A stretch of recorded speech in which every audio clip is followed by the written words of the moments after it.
My name is Leong. I play the cello, the trombone, I compose and produce music. My favorite professor in college taught me about the lowest common denominator, in that if you learn exactly the mechanics of what makes something tick, then you can easily master it. So when I teach improvisation, I like to break music down into the elements of whether it is technical or emotional.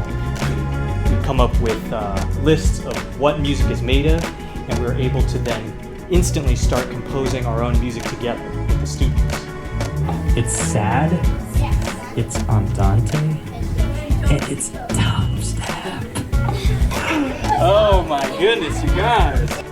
For example, recently, I had a room full of students and we were composing music together and learning to improvise.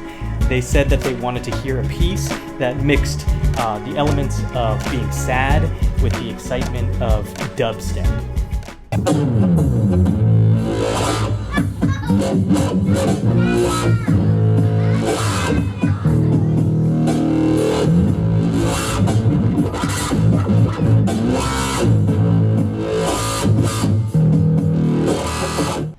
I have a similar approach and philosophy to teaching about technology and electronics in the classroom.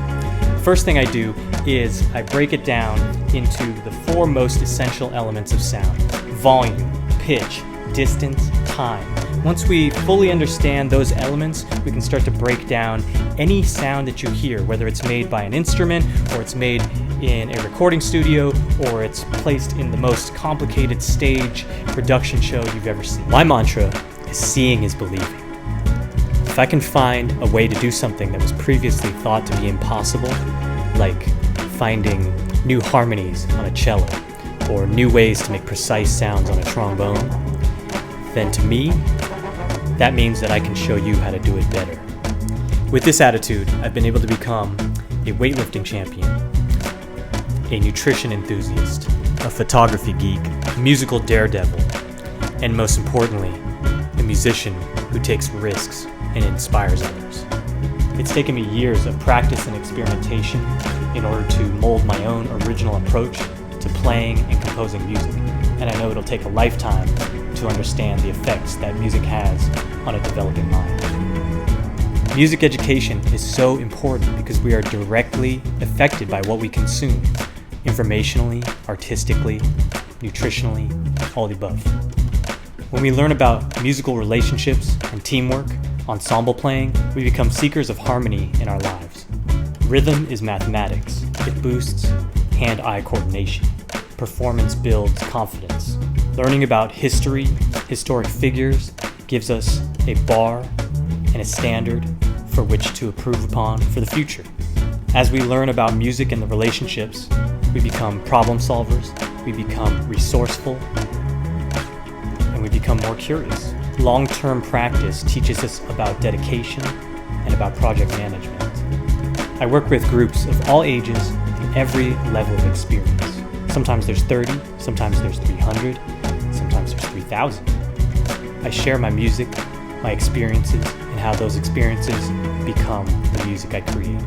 When I was, 6 years old, Santa Claus brought a cello, and my mom was like, yo, so if you want Santa Claus to come back next year, you better get real good at the cello. I bridge connections between the known and the unknown. I think it's important to show people how to learn, and oftentimes the best way to do that is to show them how to teach one another. I really enjoy working with people. I love talking about the thought process, their own approach, or the process of how sound is made. How would you describe that? Empathy. Yes. Volume, right, awesome. These type of explanations and discussions are very effective and super interesting with both musicians and non-musicians alike.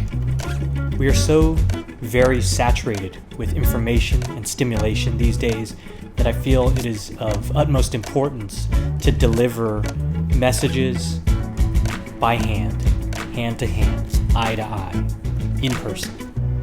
In our years between kindergarten and college, we internalize a great deal of information, which hopefully allows us to learn how to learn. We also experience a formative maturation that results in bonding, in friendship. We form new relationships to our values. We go through our biggest physical and emotional changes. Besides being tons of fun, music education builds both sides of your brain simultaneously. The creative elements of art literally speed up your brain, your memory, your reasoning, while learning the inner workings of art, such as theory or history, or the various roles played by members in an ensemble. That will develop your skills in negotiation, sensitivity, awareness to personal space, and chemistry. You can play any note at any time in any order. Play anything, right? Even on one of these. Alluding back to the idea that we are what we consume, having a healthy dose of music and art at a young age will encapsulate our most valuable memories for a lifetime. I was recently invited to speak at the World Economic Forum in front of a group of the top politicians, leaders in science and philanthropy, and the arts. It's hugely inspiring and uplifting to know that these world leaders are interested in the ways that musicians work together. Because it's musicians that create and merge cultures. They transcend linguistic and geographic borders, and they create longer lasting collaborations. Teaching runs in my family, and it also runs in my blood. It keeps me going, it keeps me alive.